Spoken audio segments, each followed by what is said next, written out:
Hello, welcome to this home exercise video tutorial on balance.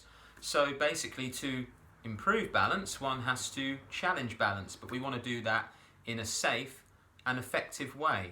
So I'm going to show you some of the usual suspects when it comes to challenging balance in the home. So whatever level you may be at, I always recommend having some kind of balance support available. So we've got a chair here, and we're just making sure that it's on a sensible surface, so nothing like a laminate flooring or tiles where the chair is going to slide, and that the chair itself is nice and stable. So first of all, the first move I'm going to show you is heel raises or calf raises coming up onto your toes.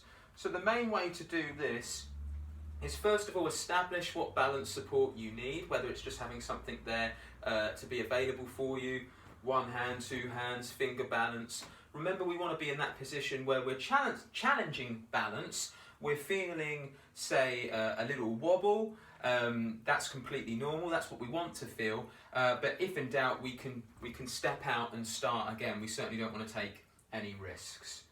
So, feet just outside hip width apart. Make sure your knees are nice and soft. Looking straight forward, shoulders roll back at the side of the rib cage. And it's coming up onto the toes, focusing the weight a little bit more into the bigger toe there. It may be that you count several seconds when you're up on your toes here, and then slow on the way down. On the way down, try not to rock your body weight back, which I tend to find we don't want to swing into this. Okay, so it's directly up and directly down. It may be that you time how long you are up on your toes, so depending on your own performance level, it might be 5, 6, 7 seconds. It may be that you do this 3 or 4 times through, 15 repetitions at a time. The main thing is work at a level that is correct for you. And if you find that this is too easy, then the next time that you come into it, you may hold a little less, just use fingertip balance. Maybe hold the top part of the range of motion a little bit more. And if in doubt, just step it out. That's the rhyme I would use there. The next balance move we've got, all sets and reps and duration, all similar across the board here, is toe raises. So just be aware with the toe raises, this is generally seems to be quite a lot harder. So we've got our balance support, and it's coming up onto the heels here. My legs are straight, but you'll notice again that my knees aren't locked out. What tends to happen is when we're coming up onto the heels, it shifts our body weight kind of towards the rear of our body. Sometimes we might find this happens, or you might feel the sensation to want to go backwards a little bit. So that's what we need to resist. So just get used to being in this position here and holding here, feet just outside, hip width apart again.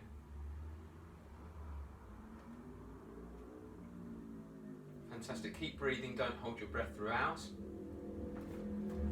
So we've got the heel raises and the toe raises there, two very good moves for challenging balance. We've also got the one-legged balance, so I'm just going to bring in an extra chair here. So with the one-leg balance, this is a timed exercise. It's how long can you spend on one leg. I'd recommend having a safe balance support either side here. I'm going to show you front on, but I would actually recommend doing this exercise looking at a blank wall. You don't want to be doing it looking out of the window, because if we're standing on one leg and our eyesight catches something, a cat running past in the garden or what have you, then that's going to distract our balance. So it's good to have a point of focus, usually in at a blank wall. With this one here, don't worry if you have a couple of false starts. So it's feet just outside hip width apart. You don't have to use the balance. It may be that you're at a level where you don't use the balance, and that's absolutely fine. It might be that we have fingertip balance. It's all about you. A little wobble is normal. Make sure we're not locking out the standing knee, and if it gets too much, if in doubt, don't take too many risks, or don't take any risks. If in doubt, step it out. Different ways you can hold this one-legged balance. If I show you from behind, we can have this stance here. Just make sure that you're not resting one leg on the other, so we don't want to be resting like so. You can also, if you want to be a bit more advanced, you can bring a knee out, you can bring a leg out. The main thing is working at your level and keeping it safe.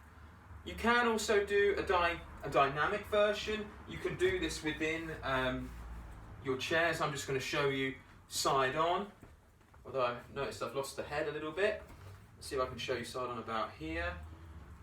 So what we can do is we can do some dynamic balance.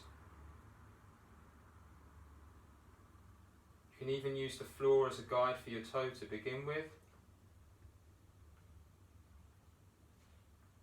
But this is an advanced technique, so if you haven't been cleared for this, don't start doing this straight away. Keep it safe and build the move up.